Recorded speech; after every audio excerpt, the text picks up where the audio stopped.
Estamos gravando, então vamos lá, gente.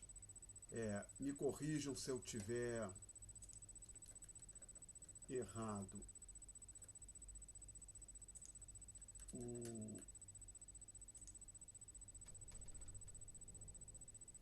Não, é esse aqui que eu quero. Eu quero abrir o quadro. Eu quero que funcione com o meu quadro, esse aqui. Matéria da prova são os tópicos 6, 7, 8, 9 e 10, não é isso? Isso. Tá, então vamos tirar as dúvidas sobre esses tópicos na ordem que eles apareceram aqui. O tópico 6.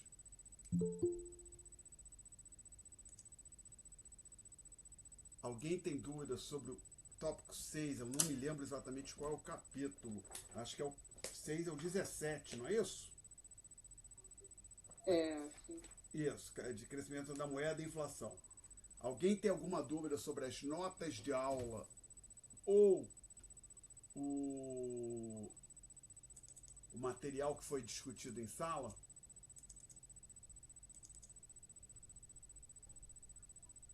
Aqui na página 3 do Sul.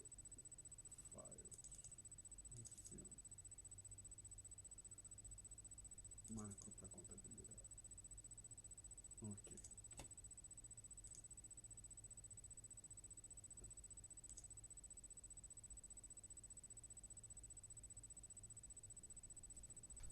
Que página? Você conseguiu ver? Página 3, página 3. Página 3 das notas de aula. Isso, eu cálculo da taxa de inflação. Tá, página. Isso é o tópico 6.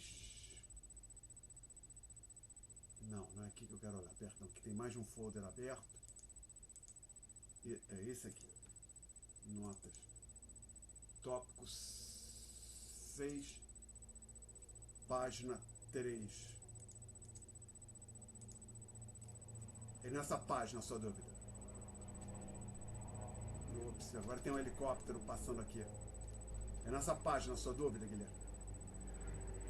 Isso. É a parte da taxa de inflação mesmo, essa fórmula. A Fórmula 1. Delta percentual de P, aproximadamente, isso aí. O resultado vai ser em porcentagem mesmo? Não, seria unitário, mas ele pode multiplicar tudo por 100, tá? Só para não ter dúvida. Para uma variável genérica qualquer,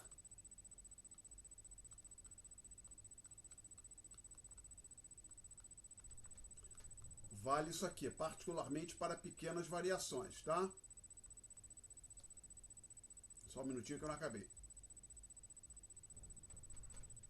Uma variável genérica x.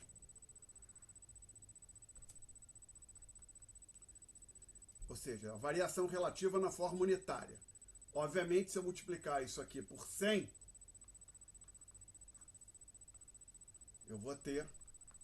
Então, aí seria isso aqui do lado direito, vira a variação percentual, tá claro? Então, essa expressão aqui de ln de y menos ln de y t menos 1 é a mesma coisa que a variação, né? Variação relativa, né, na forma unitária. Ou seja, isso aqui, isso que eu estou marcando, que eu vou marcar aqui, tentar marcar com um círculo ou com alguma outra. Não era isso aqui não, desculpe. Ops. Com um círculo agora, vamos ver se vai. Isso aqui, por exemplo, que eu marquei, é aproximadamente igual à taxa de inflação na forma unitária, tá? Então, isso aqui seria a taxa de inflação na forma unitária, variação relativa da oferta de moeda na forma unitária, variação relativa do PIB real na forma unitária, e esse outro aqui, variação relativa do V na forma unitária. Mas, obviamente, você pode multiplicar tudo por 100. Tá claro? Multiplica o lado esquerdo por 100. Tem um 100 multiplicando aqui, aí um 100 multiplicando esse, um 100 multiplicando esse aqui, e um 100 multiplicando esse termo também. Aí você chega exatamente nessa forma. Colocando de outra maneira,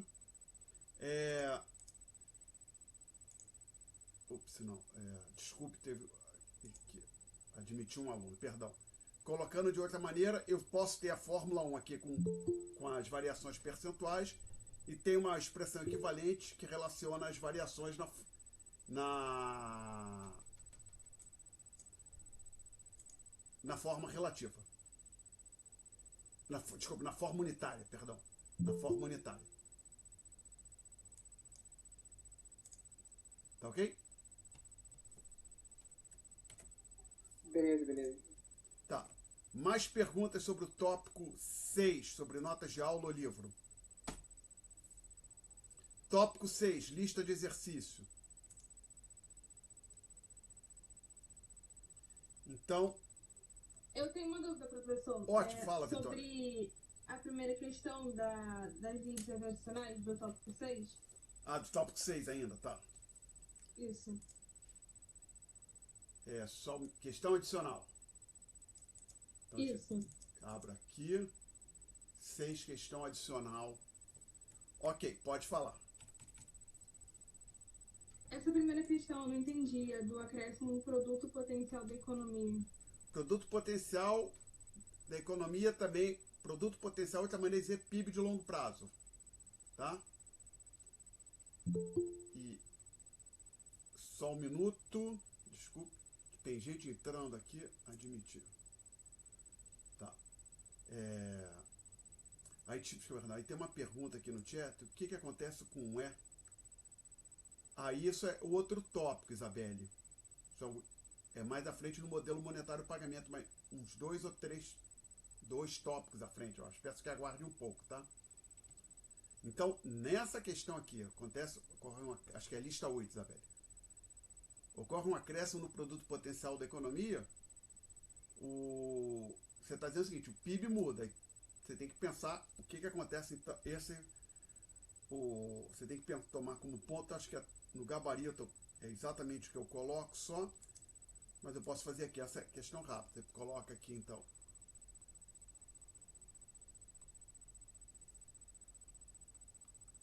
aquele gráfico.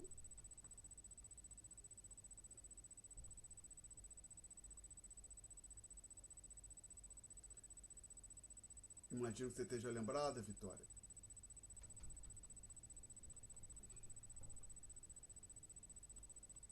Aí o que a gente está dizendo é o seguinte, o PIB vai aumentar. Então o PIB aumentando quer dizer que as pessoas vão querer carregar mais moeda, que elas vão fazer mais compras, vão comprar, pegar mais ônibus, pegar mais táxi, tá? Então a expansão do PIB aumenta a demanda por moeda. Então essa curva D se desloca para a direita.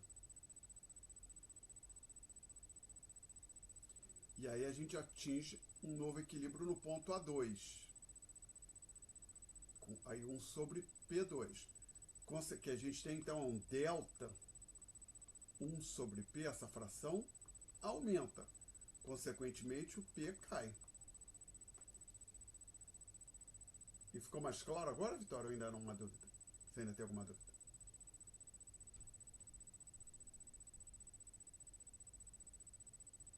Vitória? Os alunos estão me ouvindo? Os outros alunos? Entendi, professor. Tá. Consegui entender. Tá. Ok. Então vamos passar para o tópico... Obrigado, Reis.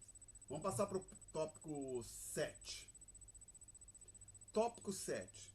Dúvidas sobre nota de aula ou livro-texto? Lista de exercício do tópico 7, então, gente. Na questão número 1.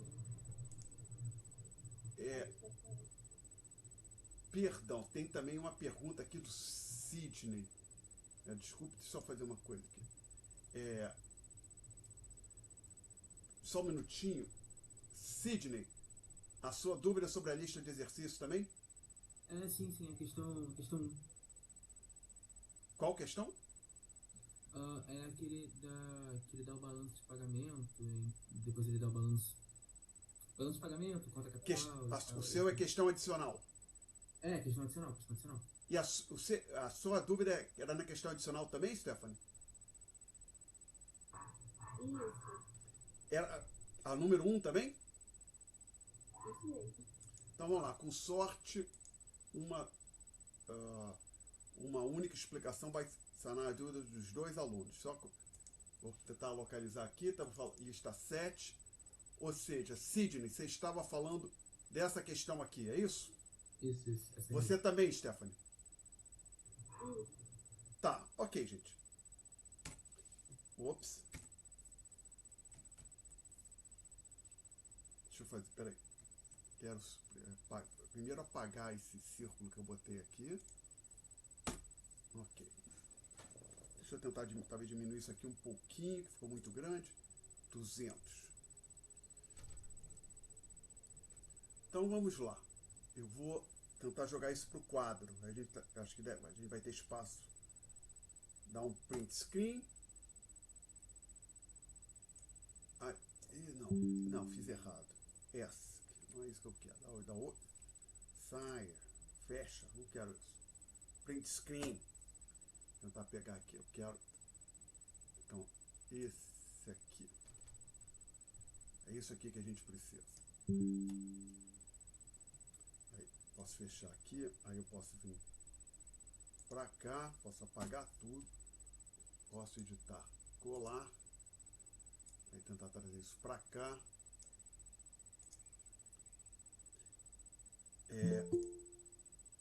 Idealmente, algum dos senhores vai ter o gabarito aí em mãos para checar se eu não estou errando. Só desculpa, aqui tem um pequeno problema. Janela, disco de pincel, não, é disco de admitir, não é? Fechei uma barra de ferramentas aqui que eu disco de cor, paleta de pincéis, é isso que eu queria. Esse outro aqui eu não quero. Deixa isso aqui que esse volta meio preciso. Ok, deixa eu ver se. Desculpa, acho que tem alguém esperando para entrar, perdão. Não. Então vamos lá. Eu pedi calcule o saldo em conta corrente, o saldo da conta financeira, saldo da conta erros e omissões, valor da poupança externa, país. Aí a gente tem que ter uma noção da estrutura do balanço de pagamentos. Então vamos lá. Eu vou tentar passar aqui, marcar em azul mesmo. Isso tudo que eu estou circulando aqui, ó, ou tentando circular pelo menos, faz parte da conta corrente. Tá? Então a conta corrente, se você for lá olhar a estrutura, é basicamente a balança comercial mais balança de serviços, mais a parte de rendas, que aqui separa em primários e secundários, aqui a gente juntou tudo. Então, se eu não tiver confuso, o saldo em conta corrente vai ser 200, que é o da balança comercial, mais menos 100, que é o da balança de serviços, mais menos 20, que é o saldo da parte de rendas. Então aqui a gente tem 100 menos 20, 80. Então, se eu não tiver confuso, o saldo em conta corrente é 80. Eu acho que é isso que está lá no gabarito, não é? Bom, posso... Onde é que acho que eu estou encontrando a questão? Oi? Eu encontro a questão. Não, deixa eu abrir aqui. Que já passou 80, mas de qualquer maneira, vamos deixar o gabarito aberto aqui, que é até o mesmo PDF. Passou. Aí. Com outras questões é 80, isso. Então, deixar isso aqui. Aí eu pergunto, conta financeira, que eu vou chamar aqui de SCF, para abreviar, tá? O saldo da conta financeira, a gente tem que olhar ali o que está na conta financeira. Aí tem que lembrar que, por convenção, esse item, conta capital, fica fora da conta financeira. Agora, esses outros três que eu vou marcar aqui com uma chave vermelha, fazem parte da conta financeira. Então, o saldo da conta financeira, senhores, vai ser igual a menos 70 mais 10 mais menos 30. Então, o saldo da conta financeira vai ser igual a menos 70 mais 10 menos 60, menos 30 menos 90. Vamos conferir aqui rapidamente no gabarito. Sim, menos 90. Aí foi pedido o item de erros e omissões. O item de erros e omissões é só que a gente tem que lembrar aqui é que ele aparece justamente como um resíduo para que tudo some zero. Se a apuração fosse perfeita, a soma daria zero, mas aqui os senhores vão ver que não vai dar. Então vamos lá ver o que acontece. Vamos somar tudo. 200 menos 100. Não, desculpe, não vou somar tudo de novo, que uma parte aqui, já somei esses três números, está aqui, ó. Esses três deu a conta corrente. Então, é o seguinte, ó, o saldo da conta corrente, que é 80,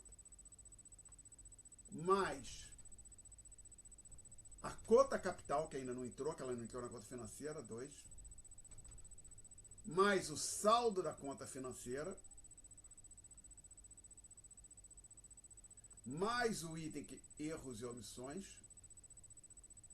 Isso é O aqui, isso aqui, então quer dizer erros e omissões, tá? É igual a zero. Ora, a gente tem 82 menos 90, então temos menos 8 mais erros e omissões igual a zero. Consequentemente, o erros e omissões tem que ser igual a 8. Vamos ver o que aparece no gabarito. 8. Perfeito. E o último item é a poupança externa. Aí é só lembrar do seguinte, que o saldo em conta corrente é igual a poupança externa com sinal invertido. Ou a poupança externa, de qualquer maneira é a mesma coisa, né? É o saldo em conta corrente com sinal invertido. Ora, então a poupança externa tem que ser igual a menos 80. Menos 80. Perguntas sobre este exercício?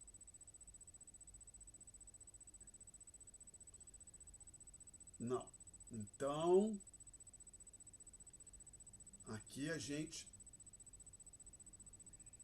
nesse exercício, não temos mais perguntas. Deixa eu só ver uma coisa aqui. Lista. Isso é a lista 7. Professor, Fala. eu tenho uma dúvida, mas não exatamente da lista, porque na lista tem a elevação do PIB, que acontece. Sim. Eu queria saber o que acontece quando tem um decréscimo. Ou seja, uma questão parecida com essas duas aqui no fim, não é isso? Só que aqui é a quantidade de moeda e aqui é pro... Falei elevação do PIB potencial do... Por acaso isso é uma questão de prova antiga? Não. Tá, mas tudo bem, que eu acho que até no semestre anterior caiu uma questão desse modelo na P2, se não me falha a memória, mas eu posso estar enganado. Não, acho que fala da elevação da oferta de moeda também, a prova Tá. que disponibiliza. Mas o mesmo modelo. Então, o que acontece? A gente tem um conjunto aqui de questões,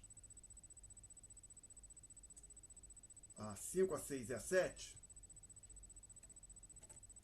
Vou tentar botar uma linha aqui. Que basicamente, tudo em torno do tal modelo monetário balanço de pagamentos. Na questão 5 é enunciar as equações que compõem o modelo, são 3 equações.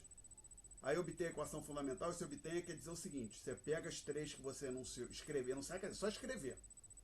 Pega as 3 equações que você listou, enunciou, faz uma manipulação algébrica, você chega na equação fundamental, tá?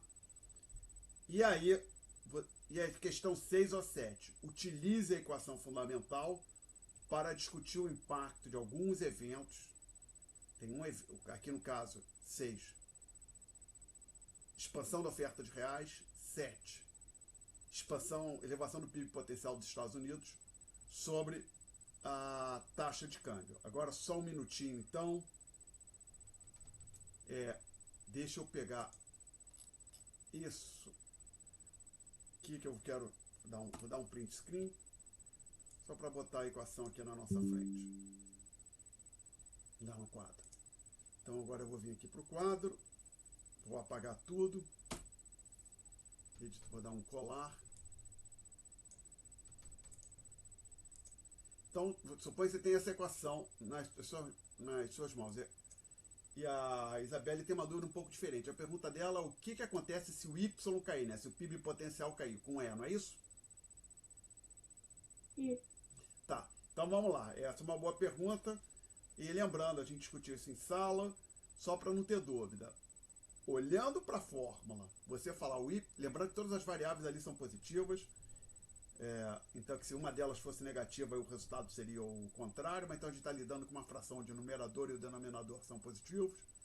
Então o que a gente tem aqui é o seguinte, olhando para a fórmula e pensando se o y aumentar e as demais variáveis ficarem constantes, ou o y diminuir, que era a sua pergunta, né? Y diminuir, não é?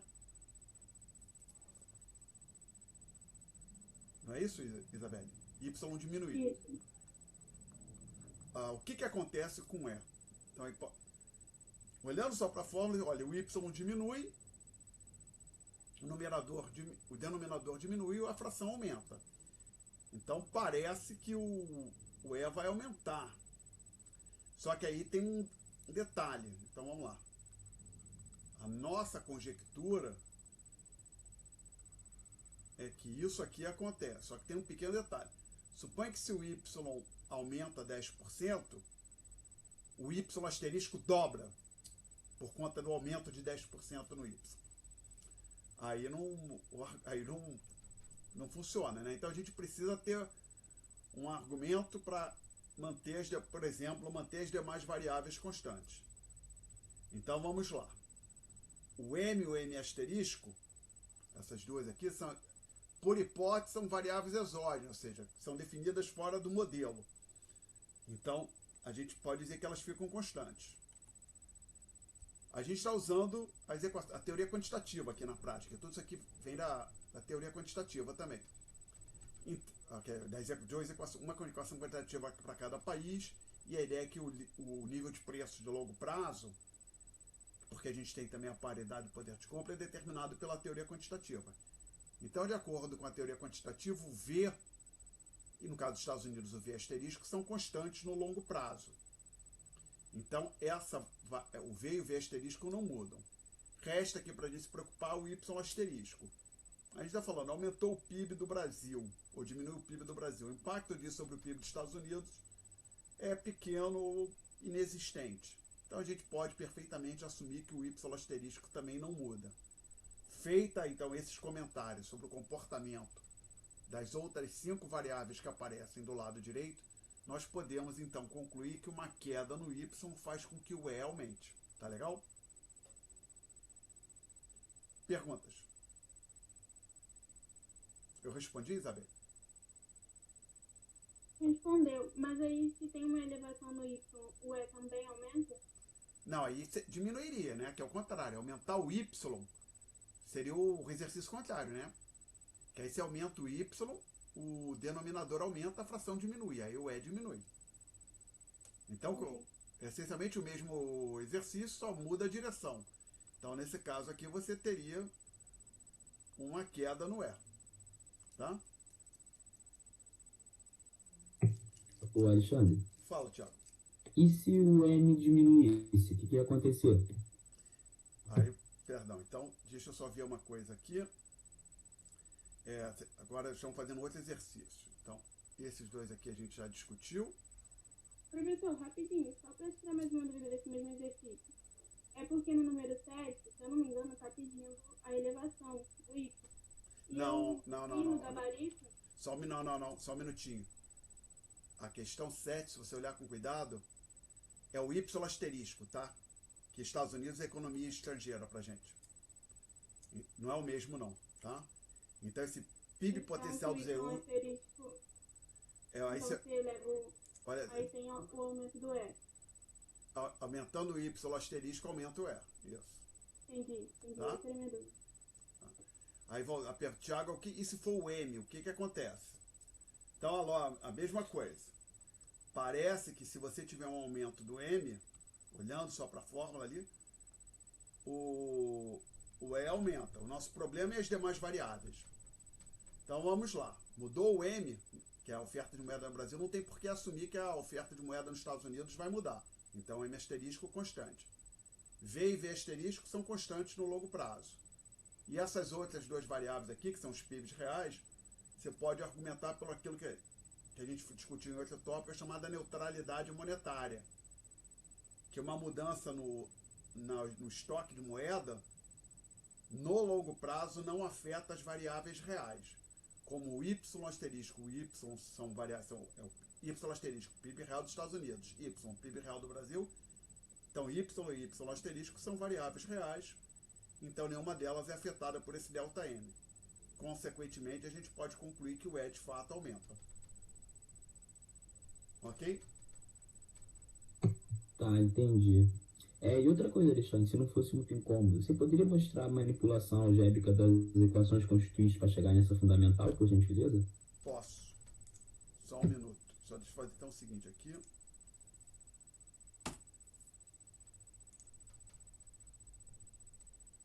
Só eu achar as equações aqui. Deixa eu dar um print screen novamente.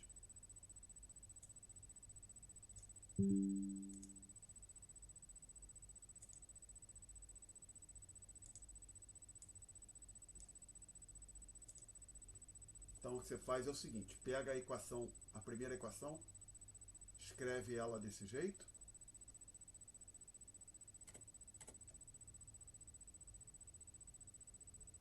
Pega a primeira equação de quantitativa, resolve para o P, ou seja, pega a outra equação quantitativa para os Estados Unidos, resolve para o P asterisco.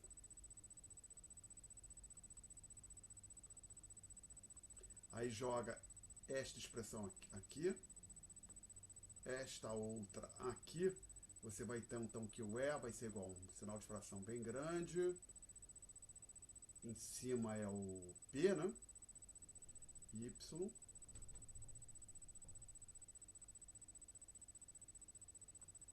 Aqui vai ser M asterisco, V asterisco sobre Y asterisco. Logo, o E é igual a MV sobre Y vezes Y asterisco sobre M asterisco, V asterisco.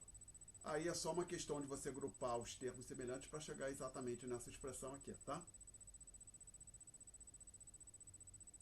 Beleza, professor, entendi. Obrigado.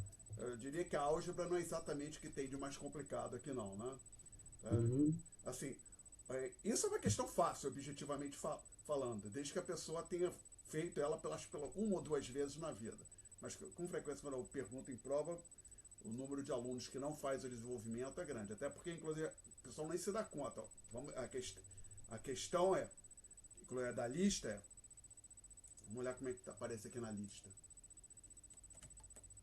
É questão 5. Enuncie as equações constituintes, depois diz, obtenha a equação fundamental. Então, aí como no gabarito só tem isso aqui, o que mais acontece na prova é o pessoal botar como se fosse uma fotografia, memoriza isso aqui e não se dá conta que o gabarito está incompleto, que, ou seja, para passar dessas três que aqui estão para a equação fundamental, para a quarta, tem que ter um desenvolvimento algébrico, que é isso que a gente fez no 4. Ok, gente. Próxima pergunta, dúvida desta lista aqui, que é a lista 7. Professor, poderia responder a questão 7? Só um minutinho, Vitória, que a Stephanie tinha começado a falar um pouquinho antes. Mas... desculpa. Não, sem problema. É que eu ia até pedir... Stephanie, tenta falar o mais próximo do microfone, um pouquinho mais alto, se você conseguir. Melhorou? Melhorou. Eu tenho uma dúvida sobre uma questão parecida com essa que você falou, só que é da P2 do período passado. Tá, então vamos abrir aqui a P2. Só um minutinho. Permito tentar achar a P2 do semestre passado. Não, não é aqui. É outro folder que eu tenho que olhar. Aqui, talvez. Aqui.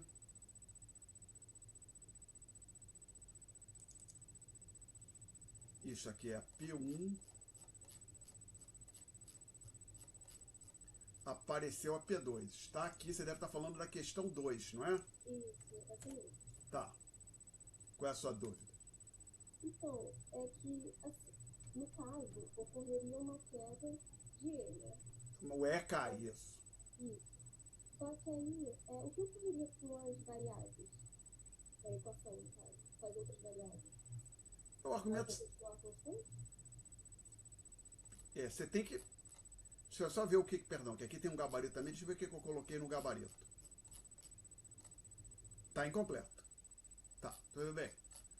Só, vamos fazer o seguinte. Vamos botar isso aqui no quadro. Primeiro eu vou dar um print screen aqui.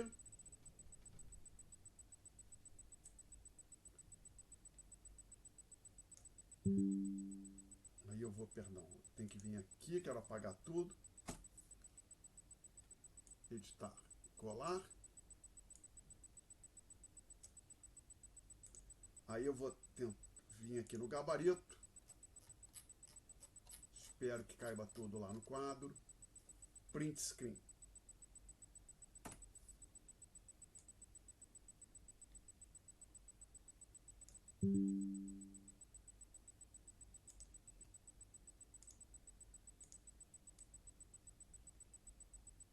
Tá, vamos deixar assim. Então, a gente está preocupado com a questão 2, tá? Eu copiei a 1 e a 2 para aparecer esse cabeçalho, que é, vamos dizer, é P2 do semestre passado. Olha, enuncie as equações constituintes, em seguida obtenha a sua equação fundamental. Então, enunciar as equações constituintes quer dizer escrever essas 3 equações. Obtenha, tem que fazer a álgebra que eu acabei de fazer a pedido do Tiago. Foi o Tiago, é isso, o Tiago que pediu. Então, você pega, dadas que você escreveu essas 3 equações, você faz uma álgebra, você chega nesta outra equação aqui. Aí vem o último item da pergunta. Ó, aí só para dizer, o gabarito está incompleto. Quando eu acho que o gabarito, entendo que o gabarito está completo, eu escrevo aqui assim, ó, completo, ou seja, a resposta está completa. No 2 não tem a palavrinha completa, então essa resposta está incompleta. Aí o ponto aqui é que ocorre uma queda em E. Então o que o exercício diz? Uma queda, o M caiu. Olhando aqui para a expressão, de fato, parece que se o M cair, o valor do E cai. Mas tem o mesmo problema, as demais variáveis permanecerem constantes. Mas é o argumento que você vai apresentar o mesmo que a gente discutiu agora há pouco. E que argumento é esse? Olha, o M asterisco não tem por que mudar, que é a oferta de moeda nos Estados Unidos. Não tem por que a gente assumir que a Reserva Federal vai mudar a sua oferta, a sua política monetária, porque mudaram a política monetária no Brasil. O V e o V asterisco, por hipótese, são constantes no longo prazo. E o Y asterisco e o Y, a gente utiliza o argumento da neutralidade monetária. Neutralidade monetária, mudanças na oferta de moeda não impactam no longo prazo as variáveis reais. O Y asterisco é o PIB real dos Estados Unidos, o Y é o PIB real do Brasil. Ambas são variáveis reais. Logo, a mudança no M não vai impactar nem o Y asterisco, nem o Y no longo prazo. Logo, a gente pode concluir que essa mudança no M não impacta as outras 5 variáveis do lado direito, e aí a gente pode afirmar que no caso é uma queda. A queda no M faz com que o E caia. Eu respondi, Stephanie? Tá. Agora é Vitória, desculpe, Vitória, a sua dúvida, que você queria fazer uma pergunta.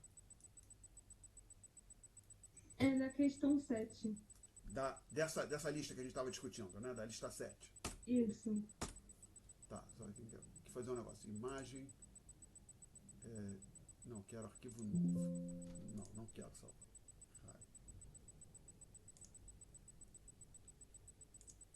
Então deixa eu fechar isso aqui. Não. Lista 7. Essa aqui? Isso. Tá. Então, vamos trazer de volta, então, aqui a equação, só a equação fundamental. Dá de novo um print screen.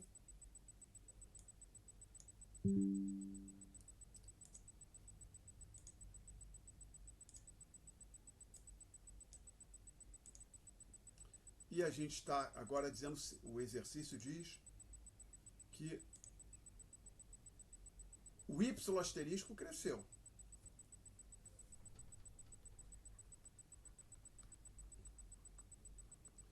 parece que o E aumenta, né?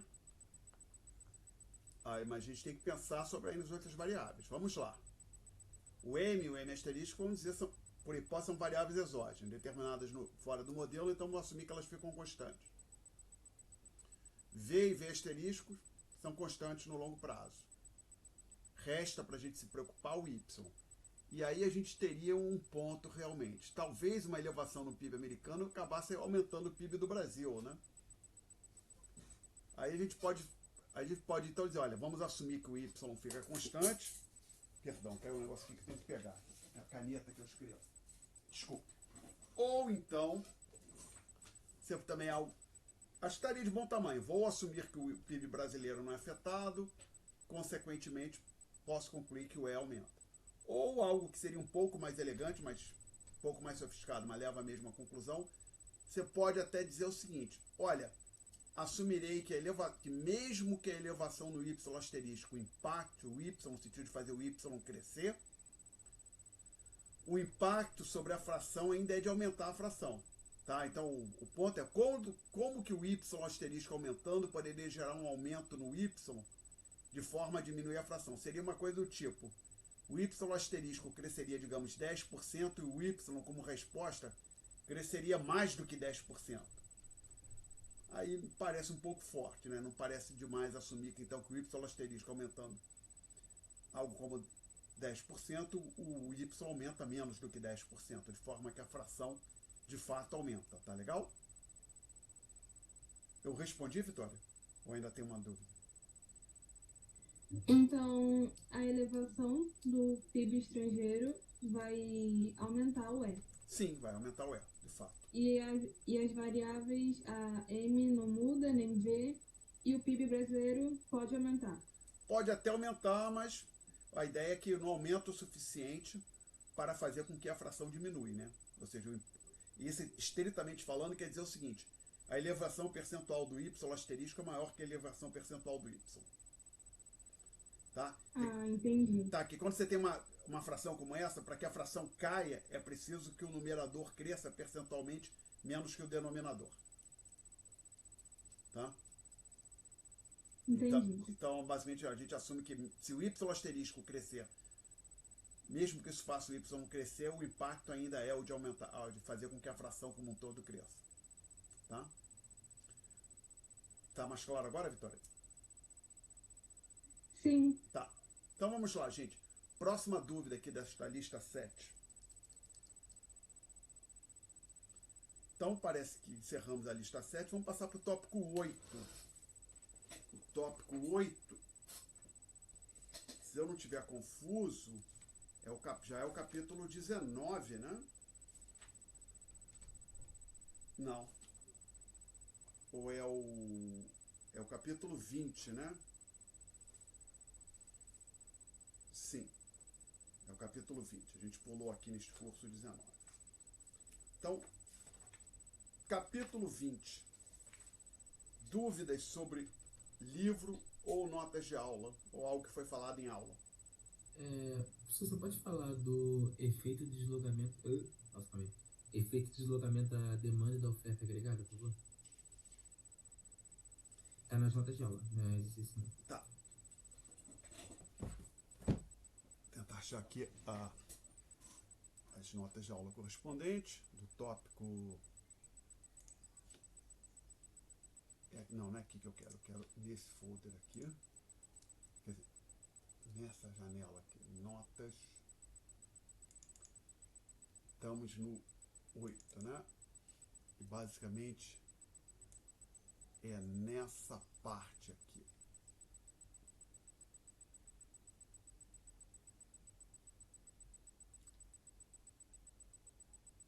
Efeito de um deslocamento da oferta agregada, não é isso? Isso da oferta e da demanda. Tá.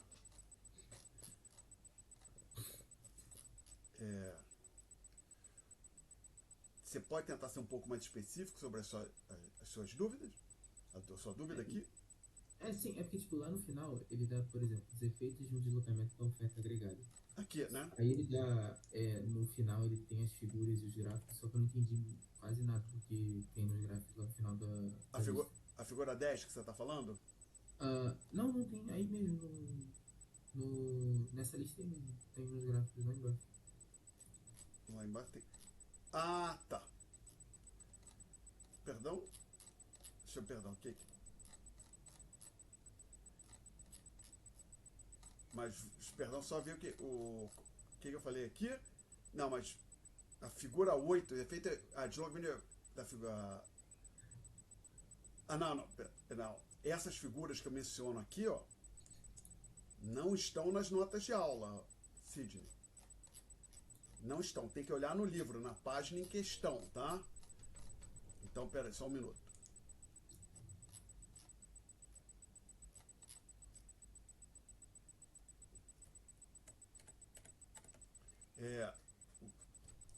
Então, eu tenho que olhar aqui, página 427.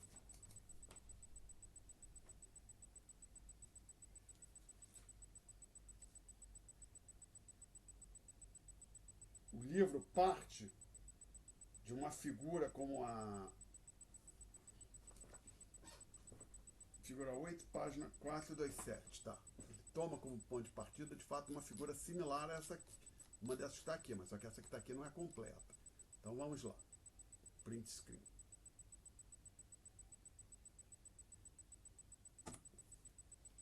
Vou pegar isso aqui.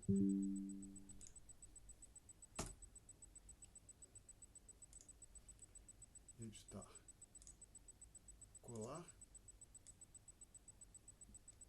Eu vou deixar aqui no meio, mais ou menos. Aí só vou fazer uma alteração aqui. Vou apagar esse chapeuzinho aqui.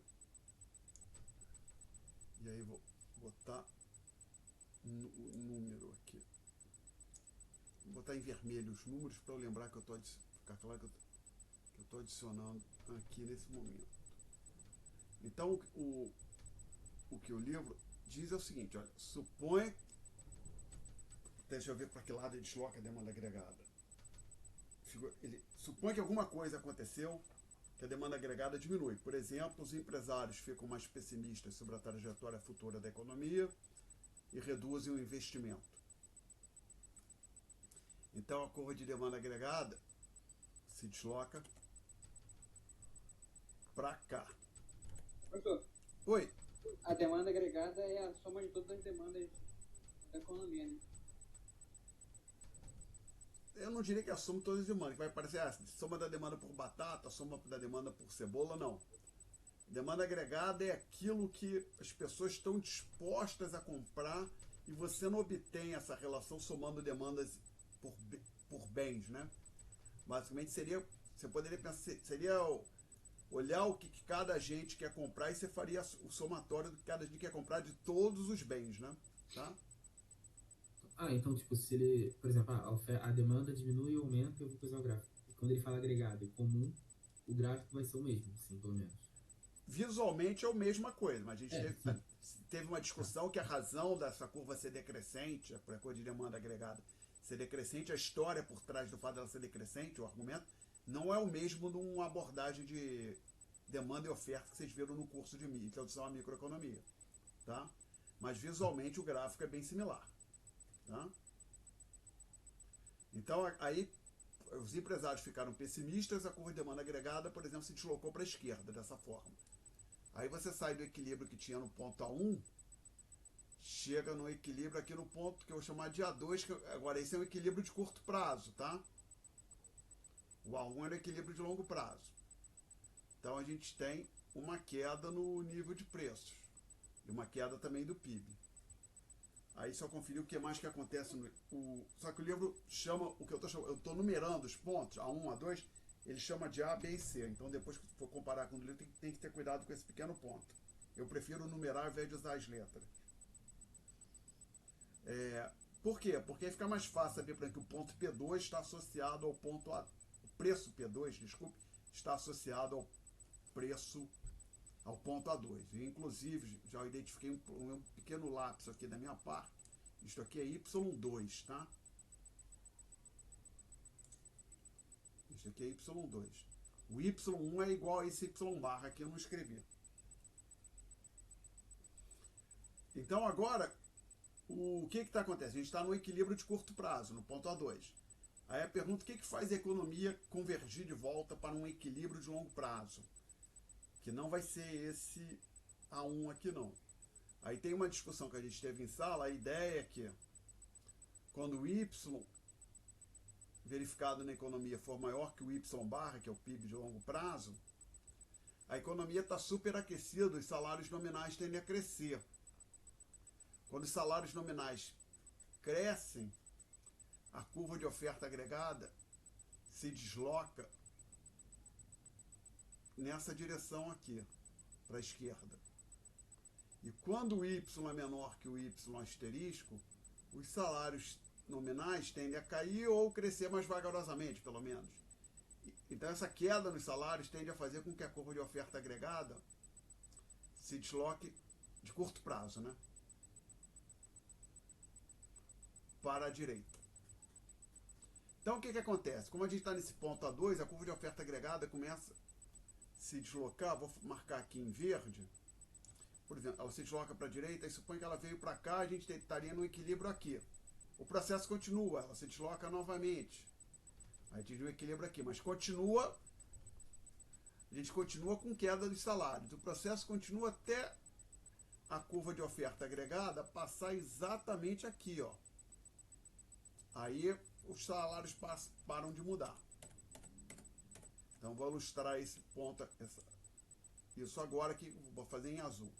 Então a curva de oferta agregada se desloca para a direita, vou chamar essa curva aqui de OACP2.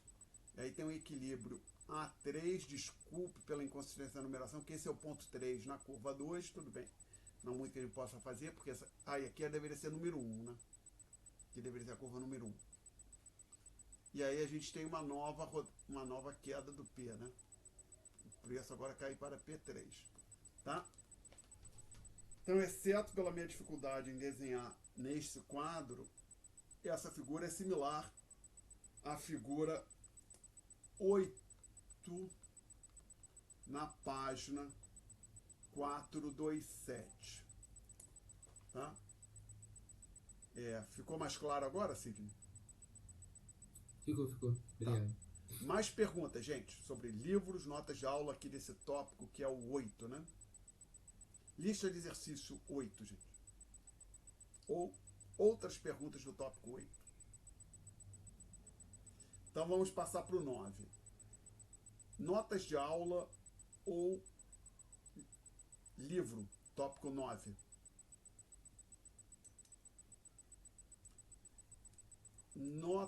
Lista de exercício 9.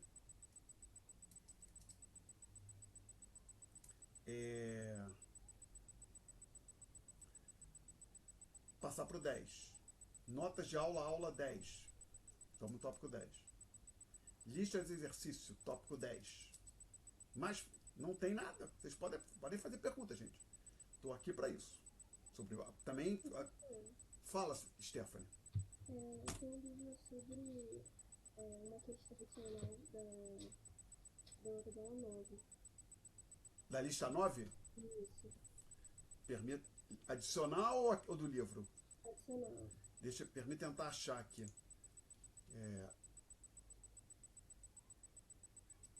Não, eu quero essa pastinha aqui.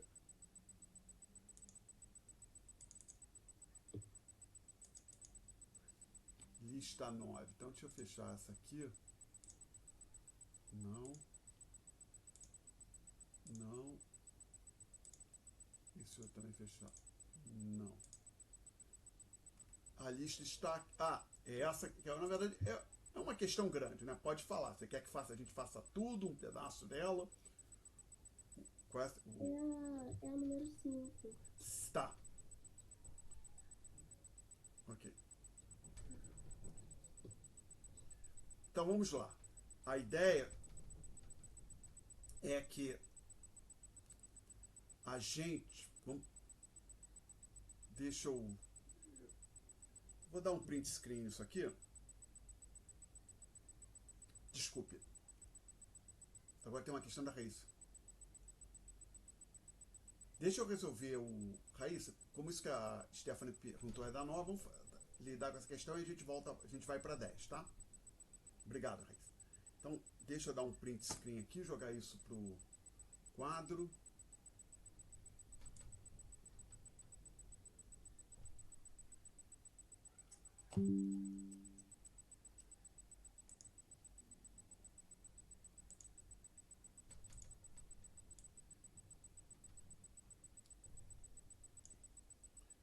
Então, o que acontece aqui?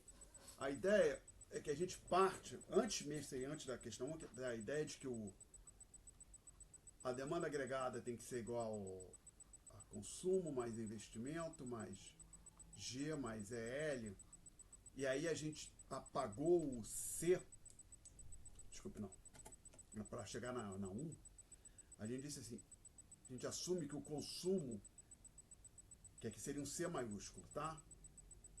Consumo é um C maiúsculo, é igual a Azinho mais um C minúsculo que multiplica Y menos T. Aqui é o que seria a renda da sociedade menos os tributos.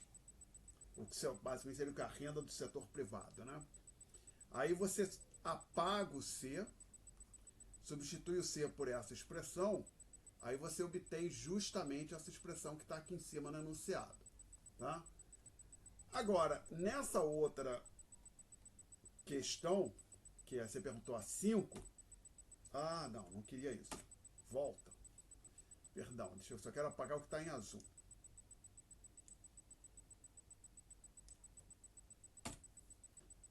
Eu digo o seguinte, olha, além de assumir que o C depende do Y, que isso está embutido, que o consumo depende do Y, que isso está embutido, embutido não é a melhor palavra.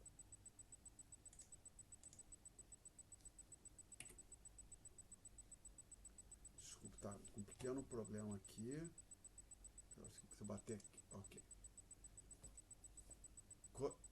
É esse termo que aparece aqui, conforme a gente já discutiu há pouco, embute a ideia de que representa a ideia de que o consumo depende da renda da sociedade.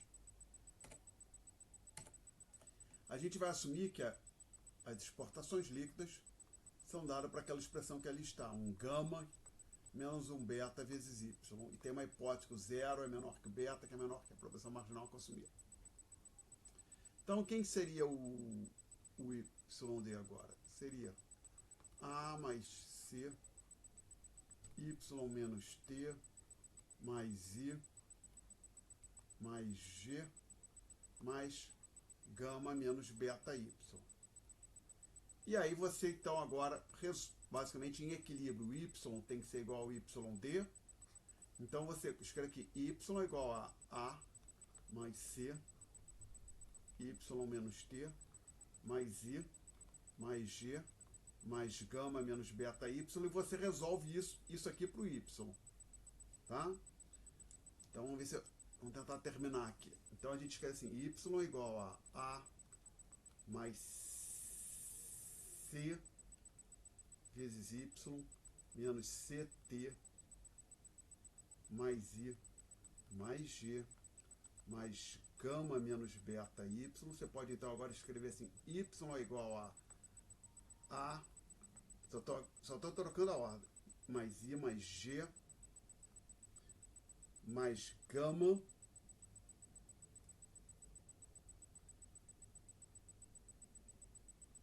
mais... Não, pera, tem um termo menos aqui que eu pulei. Menos C vezes T mais C menos beta Y. Passar dessa linha, da penúltima para a última linha, eu só troquei a ordem dos termos e grupei esse C vezes Y com beta sobre Y, está tudo aqui, aparecendo aqui. Então, continuando aqui à direita, você pode escrever assim, ó, Y menos C menos beta Y é igual a A mais I mais G mais H não, mais gama menos C vezes T. Aí você pode, então, Y é igual a parênteses, Y multiplica parênteses, 1 menos C menos beta, fecha o colchete. Eu falei parênteses que era colchete, eu tinha aberto um colchete. Né? A mais I mais G mais gama menos C vezes T. E aí você pode então escrever que Y é igual a 1 sobre 1 menos C menos beta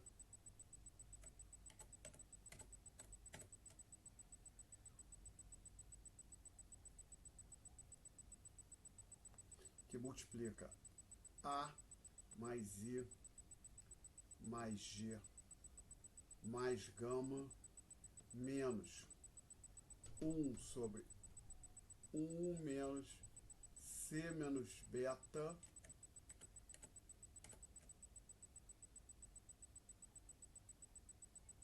vezes CT.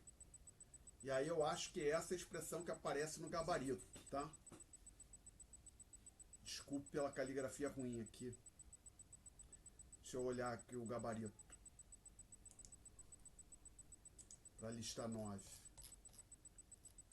Não, essa é a lista 9, né? Então esse gabarito deve estar por aqui. Sim, acho que é essa. Deixa eu dar um print screen. Pegar essa expressão e jogá-la ali no quadro e ver se bate com o que tem ali.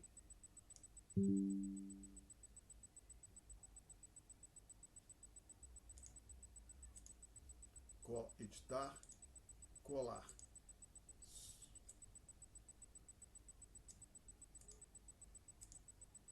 Eu acho que é isso, né? A única diferença, por exemplo, C que está fora da fração, aqui ele está no numerador da fração, tá? A pergunta acho que tinha sido da Stephanie, não foi? Isso. Tá mais claro, Stephanie? Tá. Tá, e só uma Eu coisa. acho que só tinha algumas partes, né, assim, do gabarito, eu não tava Tá. entendendo. Aí só um detalhe, obter uma expressão para o multiplicador dos gastos. Obter uma expressão para o produto de equilíbrio é isso aqui. O multiplicador dos gastos autônomos é só essa fração aqui, tá? A expressão Sim, é isso aqui, multiplicador dos gastos autônomos, ou seja, quem são os gastos autônomos? Cada um desses 4 termos aqui, ó, cada um desses 4 termos é um gasto autônomo diferente. Então, o multiplicador do gasto dos autônomos é esta fração que aqui está, tá? Pergunta, gente. Stephanie, então eu respondi a sua dúvida. Sim. Aí tinha uma pergunta da Vitória, né? Não tinha, Vitória? Era da Raíssa? Ah, da Raíssa. Obrigado, Guilherme. Fala, Raíssa. Raíssa tá aí ainda? Ups. Ah, tá, desculpa. Ela tá sem microfone. Então, ali ela tinha... Fala, poderia esclarecer a diferença da cor de Phillips com a descoberta de Phelps? Não foi só do Phelps. Phelps e Friedman. Tá? Então, qual foi a diferença? Deixa eu dar um... Não consigo apagar aqui, mas faço abrir um arquivo novo. Que eu não sei porquê, depois que eu colo algumas coisas aqui, o que tinha antes de eu colar alguma coisa, eu não consigo apagar. Então é mais fácil abrir um novo aqui, um quadro novo. Sim. Não quero salvar nada, cancelar. Arquivo novo. Não quero salvar. Aí agora aqui. Então vamos lá. Antes do Phelps e do Friedman, o que os economistas pensavam erroneamente, é que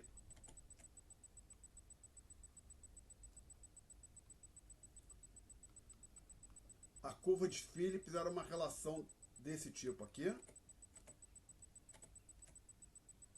decrescente, e que maravilha, o governo poderia caminhar, por exemplo, desse ponto A com um desemprego de 10%, e uma inflação de 2%, para um ponto como o ponto B, onde o desemprego cairia, por exemplo, a 4%, e a inflação passaria, por exemplo, para 5%. Tá? Então o governo poderia escolher entre várias combinações de inflação e desemprego. O que o Friedman e o Phelps descobriram foi o seguinte: o problema é que na hora que o governo começasse a querer se deslocar do ponto A para o ponto B, suponha que a economia estivesse num ponto como A, as expectativas para a inflação, Pi é a taxa de inflação, essa variável aqui, Pi é a expectativa dos agentes econômicos sobre a inflação. Essas expectativas iriam se deslocar, tá? Mudariam de patamar. Nesse caso, elas subiriam. E a mudança no Pi faz com que essa curva de Phillips, que o governo, em tese, pode caminhar ao longo desse, se desloque. Então, por exemplo, ao invés de caminhar para o ponto A para o ponto B, haveria uma nova curva de Phillips e o governo cairia num ponto como esse C aqui, tá? Ele não chegaria no ponto B, você pode interpretar assim. Mas então o grande ponto do Friedman e do Phelps foi o seguinte: olha só, essa curva de Phillips que vocês detectaram olhando para os dados, ela não é estável. Em particular, no momento que o governo começar a querer mexer com a economia de forma a explorar esse trade-off que vocês identificaram na curva de Phillips entre inflação e desemprego, essa curva de Phillips vai se deslocar. E o que vai acontecer é que mais à frente você só vai ter inflação mais alta, vai ficar com o mesmo desemprego. Tá? Então esse foi a grande descoberta do Friedman e do Phelps. Tá? Eu respondi, Raíssa. Ok. Mais perguntas, gente? Lista. Fala, Eu tenho uma Guilherme. pergunta do tópico 9. Eu estava tentando achar a página aqui, não sei quanto tempo. Tópicos das notas de aula 9? Isso. Tá, deixa eu ver se eu acho. Você pode explicar o que é crowding out, por favor? Sim. Só tentar abrir aqui a correspondente nota.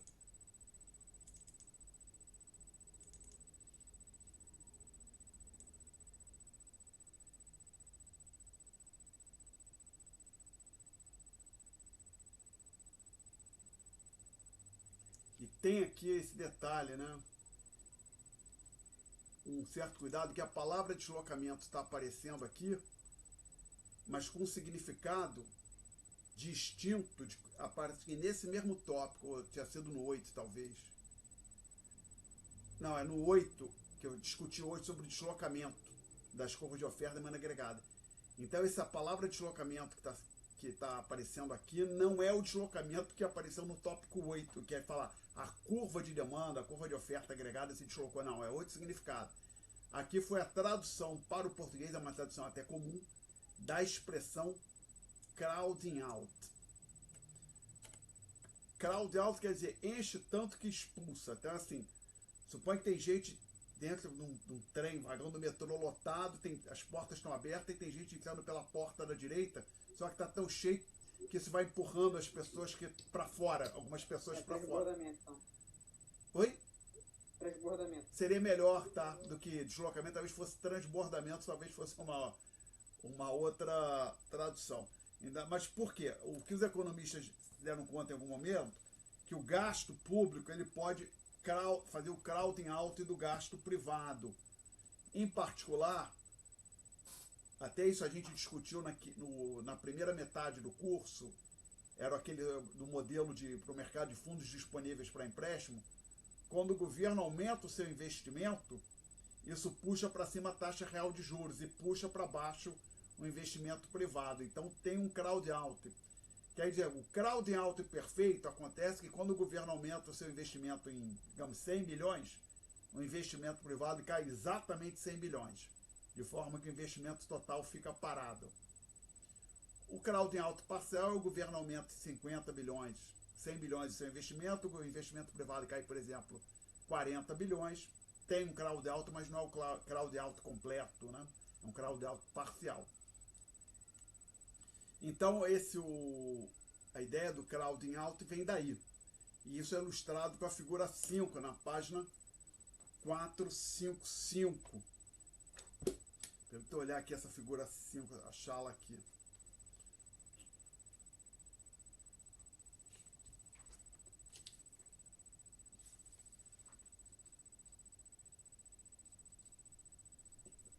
sempre vai acontecer? Tende a acontecer. O ponto é, não aconteceria em condições muito específicas, tá? Tipo, se não tivesse quase nenhum gasto público em investimento na Não, economia, né? não, é que na hora que o governo está aumentando seus gastos, seja de investimento ou gasto corrente, ele vai precisar se financiar, tá? E um caminho para isso é o governo colocar títulos no mercado. Isso puxa a taxa de juros para cima e impacta adversamente o investimento privado, tá legal? Ah, sim, isso aqui. Então, assim, uma condição para que não haja o crowding out é que a taxa de juros não cresça. Ou que o investimento privado não reaja a variações na taxa de juros. Que isso seria um caso bem particular, uma situação bem específica, não seria o caso geral. Outra situação, que essa aí é importante, a ideia do governo aumentar os gastos para tirar a economia de uma recessão veio com Keynes. Naquela época existia desemprego, tá? Considerável, muita gente desempregada. Então, veja bem, tinha espaço para o governo gastar e contratar gente, empregar as pessoas no setor público, sem que isso tirasse, por exemplo, empregados ou roubasse trabalhadores do setor privado, entendeu? Então, o crowd out vai sempre acontecer? Não, há casos de limite em que ele pode não acontecer, mas que como via de regra vai acontecer. Então, assim, a menos que o desemprego esteja muito alto, que o investimento não reaja à taxa de juros, que o governo consiga aumentar os seus gastos sem impactar a taxa de juros, você vai ter algum crowd out. O quão elevado vai ser esse crowd out é outra questão.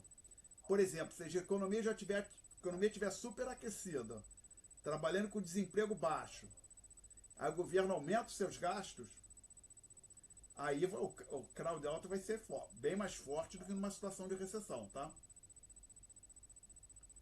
Beleza, aqui. Tá? Mais perguntas, gente? Querem fazer perguntas sobre a prova antiga? Vocês perguntaram uma questão também? Temos tempo. Perguntas, senhores? Ô Alexandre, Fala. você tem alguma prova antiga sem ser aquela que está no site para disponibilizar? Não, todas que eu me dispus a disponibilizar eu já botei lá no site. Beleza. Tá? Espero que vocês tenham resolvido tudinho, né? Lá da prova antiga. Só para não ter dúvida. Se questão de prova antiga é repetida, eu imagino que é uma questão fácil, né? Não sei, mas me parece que, meio óbvio, né, gente? Que se um professor disponibiliza uma prova antiga no website ou entrega para os alunos em sala, me parece que os alunos têm que saber fazer aquilo lá. Não é? Ou não é óbvio isso, não? Ah, alguém pediu. Questão 2 da prova antiga. Vamos ver o que é a questão 2 da prova antiga, então. Eu tenho que achar a prova antiga, que eu acho que ela estava aberta, mas eu fechei. Permito-me tentar localizá-la aqui. Exames. Questão 2 da prova antiga.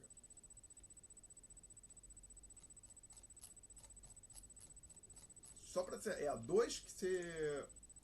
Quem foi que pediu a 2? Luan. É a 2? Que a 2 a gente discutiu hoje. Já. Ah, a 4? Ok, a 4 a gente não discutiu. Você quer fazer a 4 então, Luan, é isso? Ok?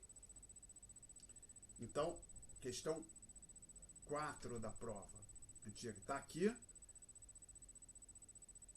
Depois a gente pensa na 3. Vamos na 4. Sim, já pode fazer a 3, vamos fazer primeiro a 4, que é que está aqui na nossa frente. Desculpa, que pediram primeiro. A 3 também está aqui. O que eu vou tentar fazer é botar, como a gente fez outras vezes, essa questão no quadro para ficar lá na nossa frente. Para isso, para tanto, eu faço esse tal de print screen.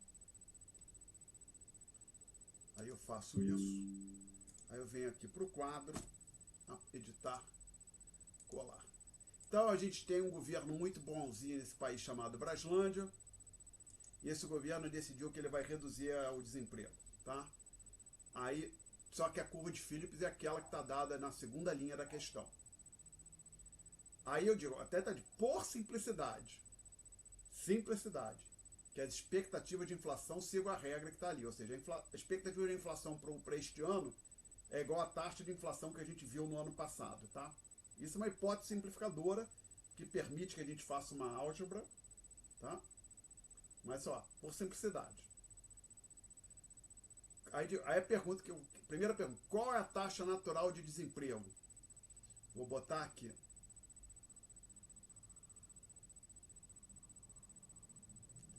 Essa resposta essa aqui, ó, 5%. 5%. Como que eu sei? A gente discutiu em sala. A economia, o desemprego, até a gente escreveu, tem lá nas notas de aula. O desemprego é igual ao desemprego natural, que é o barra, se somente se a inflação for igual à inflação esperada. Então, você tem que zerar esse termo entre parênteses, isso tudo aqui zera, você conclui que o U é igual a quanto? 0,05, que é 5%. Então, a taxa natural de desemprego é 5% aqui neste exercício. Perguntas até aqui? Não. Aí, a gente diz o seguinte, em 2024, a taxa de inflação vai ser... Vou botar só os 2 últimos dígitos dos anos, tá? Que seria o T, seria de 2024, vou escrever menos, botar 24 só. 7%. Aí eu digo que nos anos seguintes, ou seja, 25, 26 e 27, o desemprego vai ficar em 2%. O governo vai conduzir a política econômica de forma a colocar a economia com desemprego de 2%.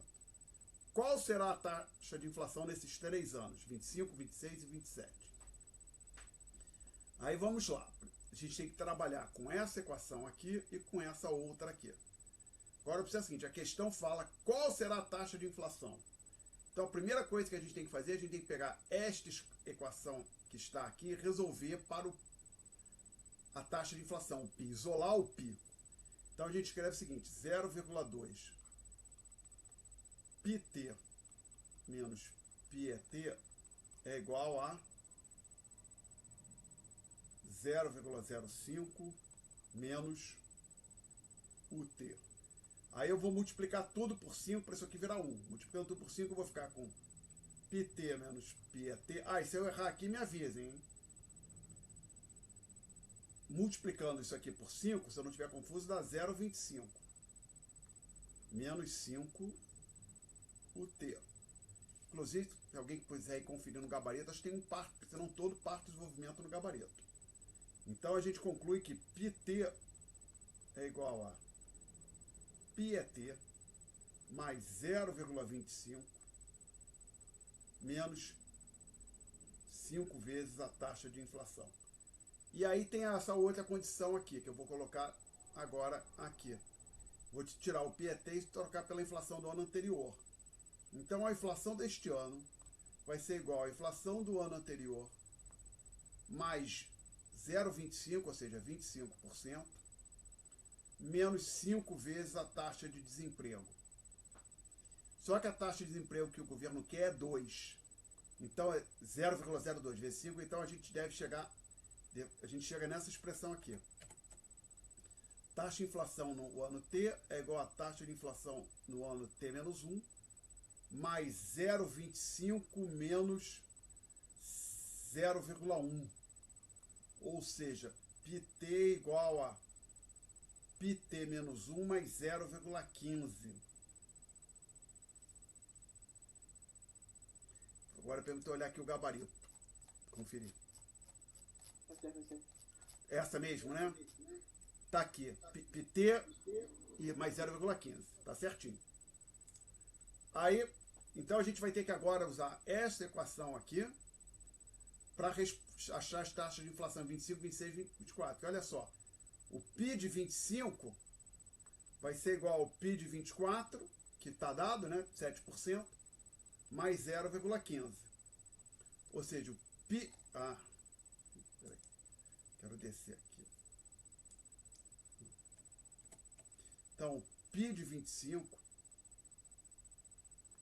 é igual a 0,07 mais 0,15, que é igual a 0,22, que é igual a 22%. Então, o π de 2025, 22%.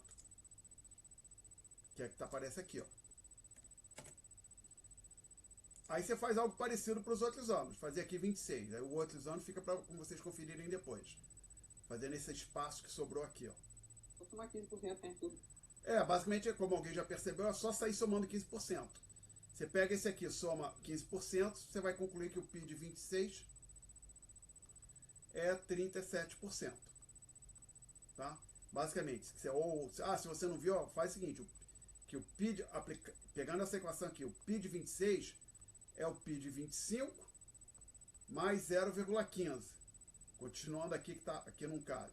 Então, PIB de 26 é o PIB de 25 que você calculou, 0,22 mais 0,15. Então, o PIB de 26 vai te dar 0,37, que é 37%, tá? Aí o outro ano fica aí para vocês fazerem.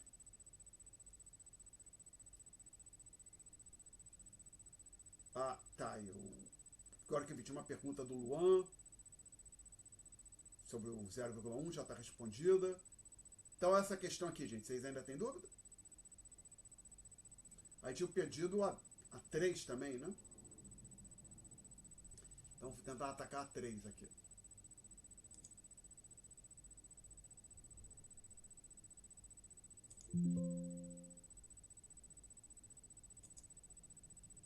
Três.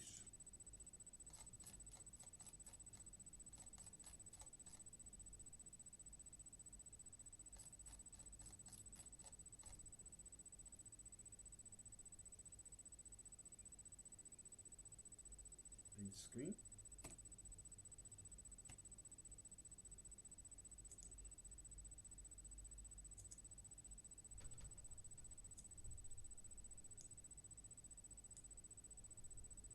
Não, peguei errado, desculpe. Cadê aqui? 3. Print screen. Isso aqui.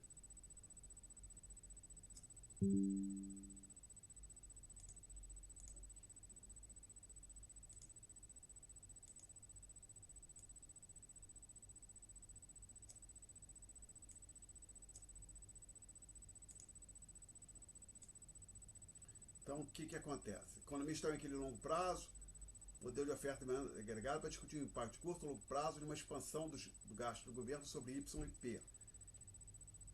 Tem o gráfico completo, mas vamos construir o gráfico passo a passo. Mas aí eu vou para a gente ir um pouco mais rápido, tentar pegar aqui no tópico 9, que tem a situação, se não estiver confuso, a situação inicial ilustrada aqui. Não, então no 8. Só para ter certeza, não tem aqui no fim não, né? Não, então deixa eu vir aqui no... Achar aqui. Voltar aqui.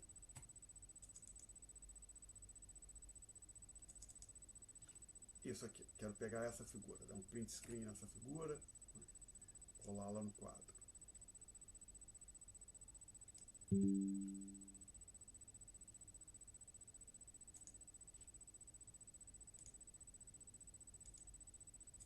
Ok, então ponto de partida é essencialmente essa figura, com uma pequena alteração que eu vou fazer aqui, que eu vou apagar esse chapeuzinho que apareceu aqui, e vou colocar o subscrito 1 aqui, aqui. Essa curva eu sei que vai se deslocar mais à frente, eu vou colocar o número 1 aqui, e aqui também. Tá? Então essa é a situação inicial. Aí o governo expande os seus gastos, aumenta o G. Isso implica, senhores, que a curva de demanda agregada se desloca para a direita, conforme eu estou ilustrando aqui. Aí a gente atinge um equilíbrio de curto prazo nesse ponto que eu vou chamar de A2. A gente tem um produto Y2 maior que o Y barra, e um nível de preços P2 maior que o P1. Lembrando que o Y1 era igual ao próprio Y barra que aparece aqui. Aí, isso é o efeito de curto prazo somente, até aqui é só o curto prazo. Porque o ponto A2 não é um equilíbrio de longo prazo. O equilíbrio de longo prazo acontece ao longo dessa reta vertical aqui, que é a oferta agregada de longo prazo. Aí o que acontece? Aquilo que a gente tinha discutido antes, do outro exercício. Quando o Y for maior que o Y barra, os salários tendem a crescer. Isso faz com que a curva de oferta agregada de curto prazo se desloque nessa direção. Então, vou ilustrar em verde aqui, depois eu apago. Aí, os salários crescendo, a oferta agregada de curto prazo se desloca para cá, e tem um equilíbrio de curto prazo aqui. Mas os salários continuam a crescer, ela se desloca novamente. Aí, outra aqui, mas salário vai continuar crescendo. O processo só para quando a curva de oferta agregada passar exatamente aqui. Então, o que acontece? Aí, vou botar então em vermelho. Essa. Vai ter uma nova curva de oferta agregada de curto prazo.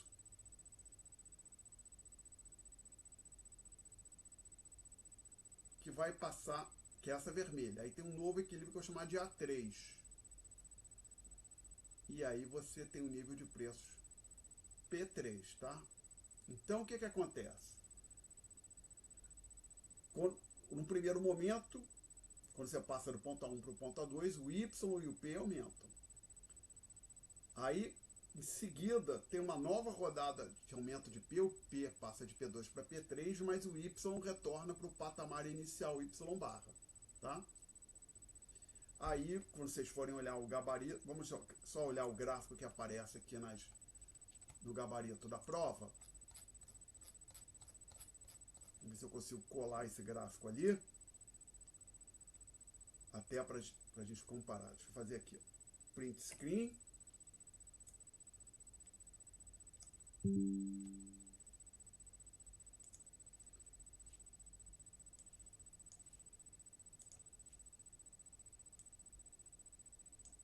Isso é o que está lá no gabarito. Podemos comparar com esse que a gente tem aqui agora. Mesma coisa, exceto que o da esquerda não está tão bem desenhado e tem cores, né? O outro não. Tá? E aí, a gente for olhar, cuidado, por exemplo, aqui o ACP está aparecendo aqui embaixo à esquerda, aqui está à direita, lá em cima, né? O ACP2 aqui está embaixo, na outra está ali em cima. Mesma coisa, tá? Ah, os DAs aqui aparecem embaixo, ali está lá em cima. Okay? E tem a necessária explicação, mas os senhores podem olhar no gabarito dessa prova. Aí eu tenho uma pergunta do João. Por que o Y volta ao ponto de origem? A ideia é o seguinte. O chamado equilíbrio de longo prazo acontece quando o Y atinge esse valor aqui, que é o seu Y barra. Que é o Y barra. Que é o chamado produto potencial. Que é o valor de longo prazo do PIB. O valor de longo prazo do PIB, eu estou querendo tentar fazer um gráfico aqui ilustrando. Talvez eu até tenha um melhor aqui, só um minutinho, já que você fez a pergunta, tem uma paciência um instantinho. Deixa eu ver se eu acho um gráfico que eu tenho pronto aqui em algum artigo que eu escrevi com um colega uma vez. Tem tempo isso, mais de 20 anos. Só um minuto. Aqui.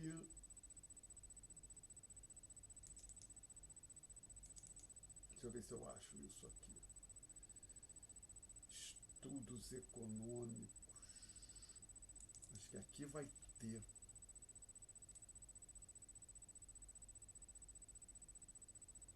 Vamos ver se dá para ver aqui.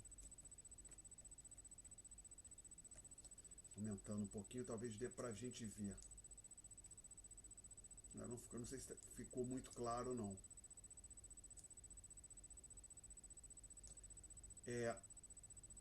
Talvez não ficou muito bom. Perdão. Lembrei, só um minutinho. Talvez eu tenha a própria que chama o JPG, a própria figura aqui comigo. Devo ter. Isso aí, fui eu que fiz essa figura, se não me falha a memória. Joint. Aqui.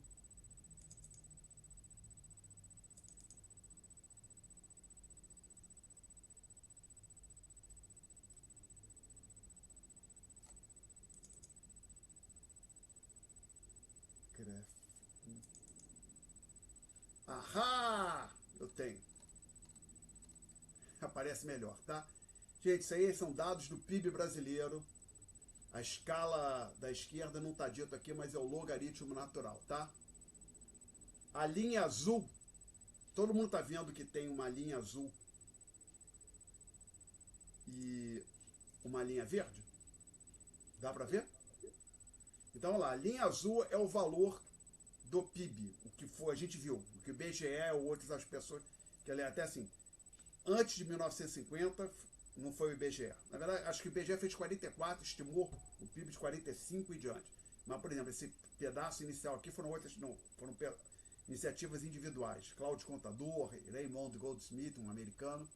Nós podemos olhar para esse pedaço só para a parte final, mas o que interessa para a gente é que observa que tem a linha azul e uma linha verde. A linha verde é o que a gente chama da tendência de longo prazo do PIB, tá? Que aqui tem uma técnica, poderia ser uma linha reta, que é uma técnica, a gente usou uma outra técnica, chamado filtro HP. HP de Roderick, que é um autor, Prescott, que é outro autor, para achar essa tendência, tá? Então, o que seria o Y barra que aparece no nosso gráfico, que eu tenho aqui, seria dado a cada momento no tempo pelo valor que a gente tem na linha verde. Então, a ideia aqui é o seguinte, como regra geral, o Y, a linha azul, está longe, está afastada, não é igual a linha verde.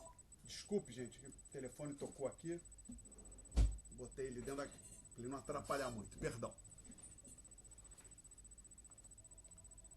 Mas observe o seguinte, apesar da linha azul não ser igual a linha verde, desculpe.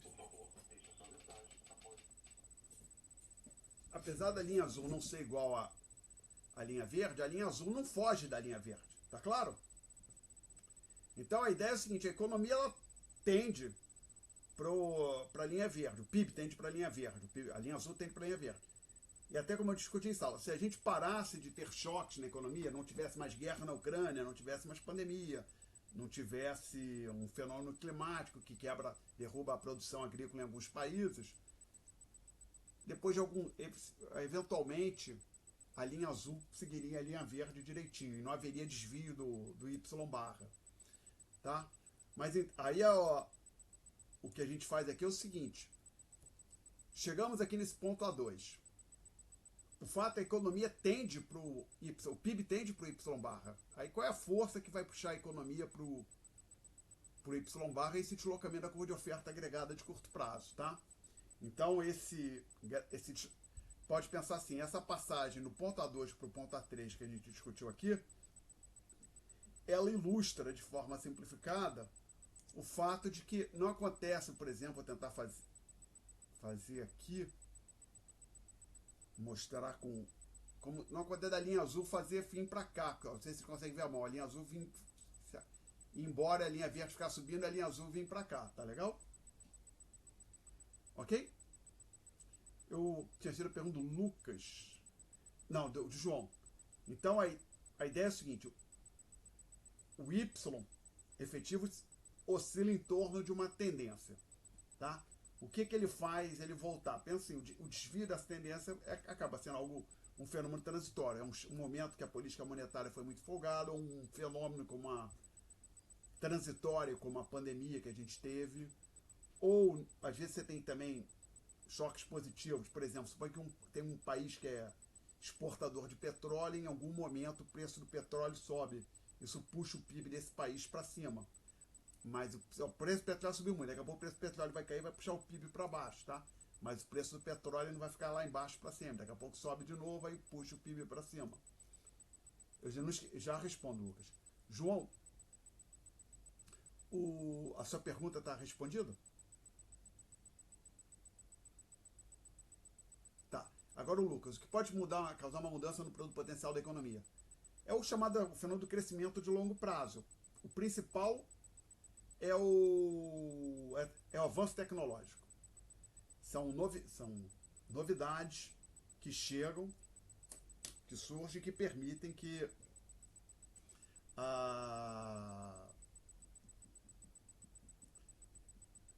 a gente seja mais produtivo, que a gente consiga produzir mais bens, mais serviços, com o mesmo número de horas trabalhadas.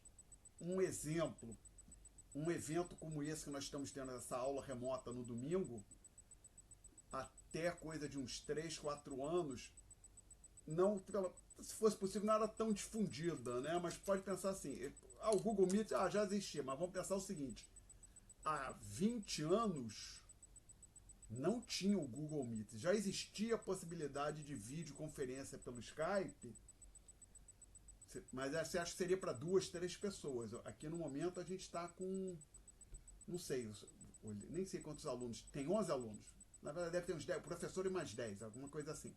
Você não conseguia fazer isso no Skype, né? E ainda mais com esses recursos, assim, abre o quadro, apresenta a sua tela. Isso não era possível antes, hoje é possível. Então, se a gente quisesse ter essa sessão de dúvidas há 15 anos, eu precisaria ter conseguido reservar uma sala na UFRJ, todos os alunos teriam que, no domingo, se deslocar, que a UFRJ me deixasse entrar lá no domingo, conseguir abrir a sala, todos os alunos teriam que se deslocar para a UFRJ no domingo e eu também, tá? A gente hoje consegue fazer isso com mais facilidade, a um custo menor do que há 20 anos, por conta do progresso tecnológico. Então, por exemplo, a ideia de que, até uma coisa simples, isso aqui eu fiz, como eu coautor, uma coisa relativamente simples. Antigamente, isso era algo que isso demorava muito para a pessoa fazer um gráfico desse. Possivelmente fazer na mão. Na mão, né, cada ano. Tinha que fazer na mão, não tinha Excel. Isso aqui não foi a gente usou um outro software chamado MATLAB, mas o Excel dá para fazer um gráfico desse no Excel. Agora lembrei de uma coisa, cartão, vocês vão ver se eu consigo aqui, cartão, programação de computador, imagens,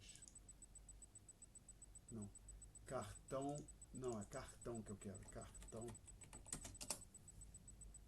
tá aqui, ó, não sei se algum dos senhores já viu isso. Os senhores já viram cartão de programação do computador? E antes, quando alguém queria fazer alguma coisa no computador, usava uma coisa dessa aqui, ó. Alguém já viu isso na vida? Algum dos senhores? Alguém já viu isso?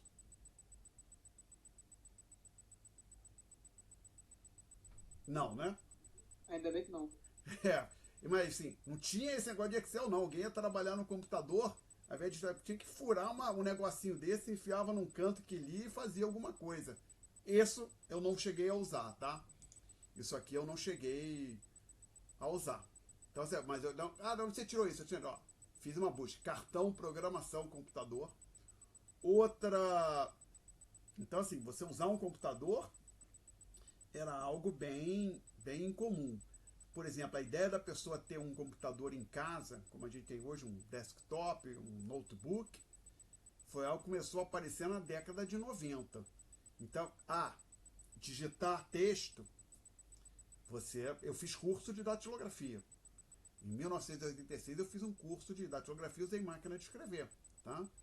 Inclusive só que eu, apesar de ter feito o curso, tirar diploma, eu nunca trabalhei como datilógrafo, então eu não batia numa máquina de escrever, eu não conseguia trabalhar com máquina de escrever. A minha monografia de graduação, eu literalmente escrevi ela toda à mão, eu levava o material escrito à mão para discutir com o meu orientador. Aí ele falou, não, tá tudo certo, pode preparar o texto, o documento final. Aí eu peguei tudo que eu tinha escrito, entreguei para uma pessoa, paguei para a pessoa datilografar para mim, a minha monografia. Minha monografia foi escrita com uma máquina, foi digitada numa máquina de escrever. Monografia de graduação, isso em 1990. Tá? Então, inclusive, esse nome recortar e colar, que a gente fala recortar, copiar e colar, vem literalmente, que eu trabalhei, inclusive, num lugar que preparava uns documentos longos, fazia isso, escrevia um texto, aí de repente chegava, não, esse parágrafo está aqui na página 5, é melhor se ele ficar na página 6, e tinha sido escrito na máquina de escrever. Você não ia bater tudo na máquina de escrever, literalmente a pessoa recortava, colava numa outra folha e encaixava lá, aí depois, aí você fazia o seguinte, aí já xerocava, tá? Aí xerocando, quando o documento ficava pronto, não aparecia, não ficava tão óbvio que tinha sido recortado, tá? literalmente havia o procedimento de recortar e colar. Um parágrafo de recorte, parar da página 2, bota ele lá na página 7. Isso era feito. Então, tudo isso a gente não faz mais assim hoje porque houve progresso tecnológico. Outros, não necessariamente na área de informática, máquina de lavar roupa não existia. Tá? Então, isso tudo por conta da pergunta do Lucas sobre produto potencial. Ele aumenta principalmente por conta do progresso tecnológico. Mais perguntas, senhores? Não? Então, não há perguntas, só mostrar uma curiosidade aqui para vocês, já que estamos aqui com o computador na mão, algo que me mandaram agora recentemente. Deixa eu salvar isso aqui. Save image as. Pode ser esse é um title. Os senhores lembram que eu falei em sala do chamado bônus de cupom, que tinha um cupomzinho que a pessoa destacava? Olha a foto que me mandaram aqui. Possivelmente, se você procurar na internet, você acha. Olha aqui. Título da dívida do Estado do Rio Grande do Sul. Olha os cupomzinhos aqui para a pessoa destacar. Alguns chegaram a ser destacados, tá? Existia mesmo, não inventei não. A pessoa destacava isso aqui e recebia um dinheirinho por conta disso. Não sei se dá para ver o que está escrito aqui. Tá vendo alguma coisa ainda? É para obra de saneamento. Está escrito aqui, empréstimo, obra de saneamento. Se isso vale alguma coisa? Imagino que não. Tá, capital 1.000 cruzeiros. Aqui, juro semestral, R$35. Então, cada cupom desse era para um semestre. Então, você levava o cupom em algum lugar, você recebia R$35, não, 35 cruzeiros. Esse R aqui, tá? Imagino que o valor disso é inexistente. Tanto que quem tinha isso não resgatou tudo, deixou para lá. Tá? Aqui, inclusive, você observa que isso aqui é... De quando é isso aqui? Vou ver se eu acho a data. 1945. Não, até que na época a inflação ainda não era muito alta, não. Ela começou a subir ali na década de 50. Então, nos primeiros anos desse documento, ele não era tão... A inflação não era tão alta, não. Mas só que aí já entra na década de 50, governo Juscelino, então a inflação começou a subir. Aí o valor real disso foi no chão, né? Perguntas, senhores? Não? Então eu vou encerrar por aqui. Vou interromper a gravação primeiro. Vou tentar interromper a gravação, né? Cadê? Deixa eu ver, peraí, se eu ver uma coisa aqui.